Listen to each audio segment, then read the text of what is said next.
first of all, I know I look really young, but it does help me pick up cougars that I need on my paper round. It's really nice that you guys laughed, because approval is super important to me, and that's because growing up I was quite an outsider. Like, being mixed race in the Cotswolds, you have to teach the racists what to call you. Another problem I have is severe emotional abandonment issues that I got from my parents. It's my dad, by the way, it's his birthday. But I shouldn't be ungrateful, because I was taught a lot by that. I remember when I was 14, I went up to my dad and I said, "Dad, what does it mean to be a man?" And he said, "Son, I've got to go to work." A strong work ethic is very important. From my mother, I learned to be independent. After the divorce, she was pretty depressed, and I thought I would help her out by doing all these little kid things to really help her out. So I'd make my packed lunch, I'd keep my room tidy, I'd suppress any negative emotions about injustice to the world deep within my soul. So confidence was a difficult thing for me as well. And I've spent the last 15 years sort of moving past that, and something went wrong, and I went too far.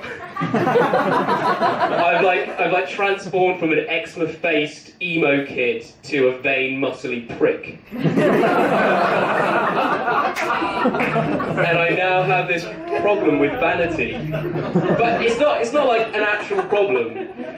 It's just that I've cultivated such a high opinion of myself that when I see a reflection of me, I get this huge dopamine rush. My most recent ex, as a gift to her, I bought her some sunglasses with the reflective lenses, just so I could focus on what she was saying. And my life instantly got better. Specifically when she wore them in bed, because already we would have sex in front of the mirror, but with the sunglasses there would be an infinity of me having sex with a beautiful woman. At least I think she was beautiful. I was quite distracted at the time.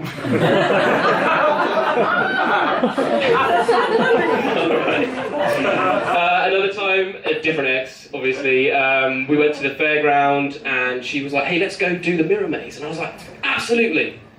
Got stuck at the entrance. They had to physically remove me from the attraction, but to be fair, I would have left if they turned out the lights. So obviously I'm single, no one in a happy, committed relationship would ever sign up to do a stand-up comedy course.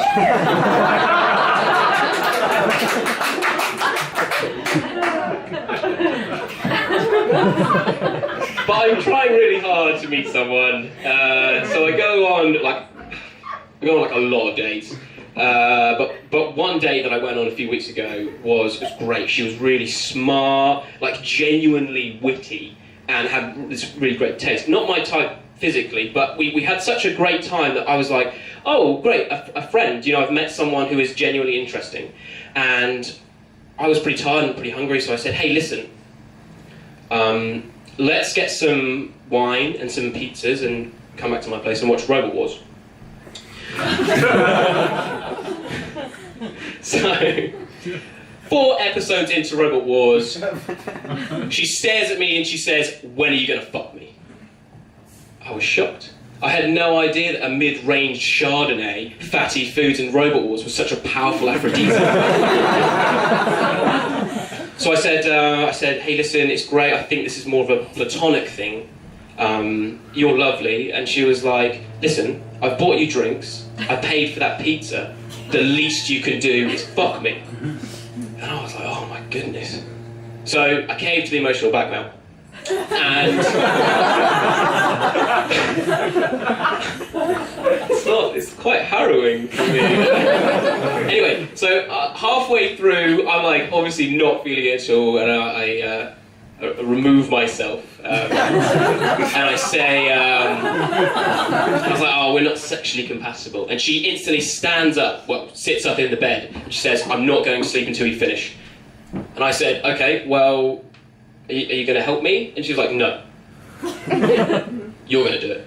So I'm in bed, I'm like trying to get this over with as fast as I can, and everyone here has had sex probably, and like there's this thing that when you're a guy and you're going to finish, you're like, oh, you gesture, where would you like this? And she said all over you. So I finish and I ropes of my fluids going all over my body, on my face, on my body. It's horrible, and I'm lying there like drunk and feeling used, covered in my own semen, and I'm staring at her face, and I want her to feel the rage and shame that I've just experienced, but I couldn't. Because in the reflection of the sunglasses, I still looked incredible. Thanks very much.